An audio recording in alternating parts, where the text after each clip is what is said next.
Assam Olympic সন্থাৰ ডিব্ৰুগড়ত যিখন সভা অনুষ্ঠিত হ'ল এইখন আচলতে নিৰ্বাচন নামত এইটো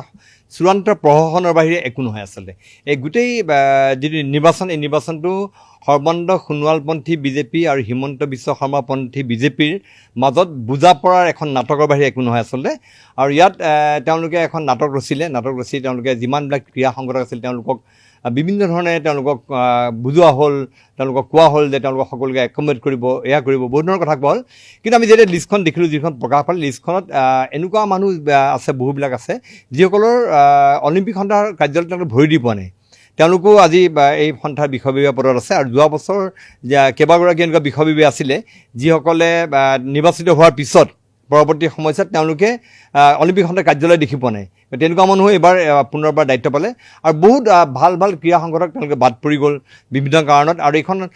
এনেকুৱা নিৰ্বাচন মই আৰু পৃথিৱীৰ ক'তো দেখা নাই এখন নিৰ্বাচন মাত্ৰ 14জন মানুহে ভোট দিছে 14জন ভোটাৰে আৰু গোটেইকেইজন প্ৰায়কেইজনে তাৰে পলিটিকেল লিডাৰ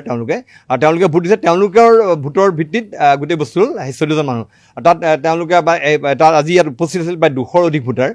গতিকে মই ভাবোঁ যে এই গোটেই এখন ড্ৰামা ক্ৰিয়েট কৰা হ'ল আৰু এই গোটেই বস্তু মই আকৌ কৈছোঁ যে সৰ্বানন্দ সোণোৱালপন্থী বিজেপি আৰু হিমন্ত বিশ্ব শৰ্মাপন্থী বিজেপিৰ মাজত বুজা পৰাৰ বাহিৰে একো নহয় ইয়াতে দুগৰাকী জ্যেষ্ঠ মন্ত্ৰী তেওঁলোক পীযুষ হাজৰিকা আৰু জয়ন্ত মল্লবৰাই তেওঁলোকৰ দায়িত্ব দিয়া হৈছিল তেওঁলোকে সৰ্বানন্দ সোণোৱালৰ সৈতে লগ হৈ তেওঁলোকে এইখিনি কৰিলে আৰু তাৰ লগতে মই মানে আচৰিত লাগিলে যে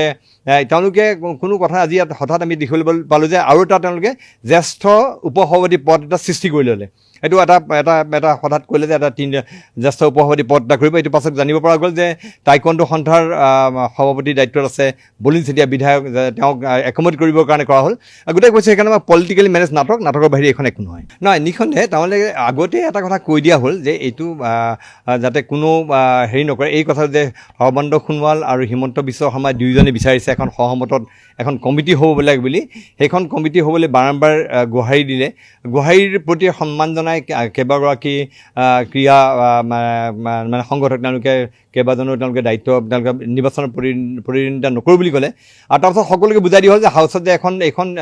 সৰ্বানন্দ সোণোৱাল আৰু হিমন্ত বিশ্ব শৰ্মাই মিলি পেলাই কৰিব বা মুখ্যমন্ত্ৰীৰ ইচ্ছাত হোৱা বুলি কোৱা হৈছে বাৰম্বাৰ মুখ্যমন্ত্ৰীৰ ইচ্ছাত কৰা হৈছে বুলি কোৱা হৈছে যেতিয়া তেওঁলোকে তেনেকৈ কৈ দিছে তাৰপৰা কৈছে তেওঁলোকে এই কথাও ক'লে যে 10-12জনমান তেওঁলোকে প্ৰতীকী এটা ভোট দিব সেইটো বুলি ক'লে আৰু প্ৰতীকী ভোটত আমি দেখিবলৈ পালোঁ যে প্ৰত্যেকজনে একেখিনি যিখন লিষ্ট তেওঁলোকে প্ৰস্তুত কৰিছে সেই লিষ্টখনৰ মতে তেওঁলোকে ভোট দিছে গতিকে এইটো গোটেই বস্তু প্ৰশাসনৰ বাহিৰে একো নহয় আৰু মই সেইকাৰণে ভাবিলোঁ যে আমাৰ যিসকল ক্ৰীড়া সংগঠক আছে যিসকল মানে তেওঁলোকে দীৰ্ঘদিন ধৰি ক্ৰীড়াত লাগি আছে তেনেকুৱা ক্ৰীড়া সংগঠক প্ৰায়সকল বঞ্চিত হৈ গ'ল তেওঁলোকক আঁতৰাই দিয়া হ'ল আৰু বহুত পলিটিকেলি মেনেজ কৰাৰ কাৰণে পলিটিকেলি এটা এয়া কৰিবৰ কাৰণে তেওঁলোকক ইয়াত মানে স্থান দিয়া হ'ল যদিও কোৱা হ'ল যে তেওঁলোকক যিটো উপসভাপতি পদত পলিটিকেলি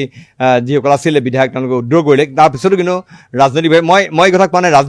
ৰাজনৈতিক নেতা ইয়াত নিৰ্বাচন থাকিব নোৱাৰে বা স্প'ৰ্টছত থাকিব নোৱাৰে মই সেই কথাটো কোৱা নাই মই কৈছোঁ যে তেওঁলোকে এই গোটেই বস্তুটো তেওঁলোকে এটা ৰাজনৈতিক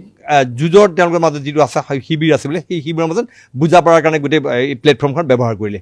তাত অলিম্পিকৰ যিখন সভা এই সভাবিলাকে এখন এনুৱেল জাৰ্নেল ওলাইছে আজি এনুৱেল নিউজ লেটাৰ এখন দায়িত্বত মই আছিলোঁ মই এইখন সম্পাদনা সমিতিৰ মই ইয়াৰে চেয়াৰপাৰ্চন অধ্যক্ষ আছিলোঁ আৰু ৰাজীৱ প্ৰকাশ বৰুৱা তেখেত আছিলে সম্পাদক আমি খুব কষ্ট কৰি দীৰ্ঘদিন পৰিশ্ৰম মানে কেইবাদিন দিন ৰাতি একাকাৰ কৰি 30টা সংগঠন আমি ইয়াত কৰিছিলোঁ এই আলোচনীখনত দেখিবলৈ পালে ইমান ধুনীয়াকৈ আমি কৰি ইয়াত আনিলোঁ প্ৰত্যেকবাৰে ইয়াত এয়া আছিলে আৰু গোটেইটা সংগঠন যিমানবিলাক ক্ৰীড়া সংগঠন আছিল চবৰে ৰিপৰ্ট ইয়াত আছিলে কিন্তু এইখন তাতে উন্মোচন কৰাৰ কথা আছিল বিতৰণ কৰাৰ কথা আছিল এইখন অকল কাৰ্যনিৰ্বাহকৰ সদস্যসকলক দিয়া হ'ল কিন্তু জেনেৰেল সভাত যিখন হ'ল তাত তেওঁলোকে এখন বিতৰণ নকৰিলে অথচ ইয়াত পৰি থাকিল প্ৰায় 400 কপি ডিব্ৰুগড় ক্ৰীড়া সন্থাৰ কাৰ্যালয়ত 400 কপি পৰি থাকিলে সেইখন উন্মোচনো কৰা হ'ল বিতৰণো কৰা হ'ল এই বিষয়ে মই বাৰম্বাৰ তেওঁলোকক কৈছিলোঁ উদ্যোগসকলে কিন্তু তেওঁলোকে এইটো কাম নকৰিলে এই কথাটো মোৰ কাৰণে চৰম অপমানজনক হৈছে মই দুখ পাইছোঁ কথাটো যে ইমান কষ্ট আমাৰ পণ্ড হ'ল কাৰণ প্ৰায় ৰাজ্যৰ 30-33টা ক্ৰীড়া সংগঠনৰ প্ৰত্যেকৰে ইয়াত এক্টিভিটিছ ইয়াত আমি সন্নিৱিষ্ট কৰিছোঁ তেওঁলোকে তাত উন্মোচন নকৰিলে আৰু এইখন আছিল আমাৰ অলিম্পিক সন্থাৰ মই থকা কাৰ্যকালত মই যিমান আছিলে তাত 7 নম্বৰ এইখন আমাৰ এনেকুৱা নিউজ লেটাৰ আছিল কিন্তু তেওঁলোকে এইখন কষ্ট কৰি উলিয়াই পইচা পাতি খৰচ কৰা হৈছে যথেষ্ট শ্ৰম আছে ইয়াত সেইখন তেওঁলোকে উন্মোচন নকৰিলে বা বিতৰণ নকৰিলে কিহৰ কাৰণে নকৰিলে মই নাজানো এইটো মই আশ্চৰ্যজনক বুলি ভাবোঁ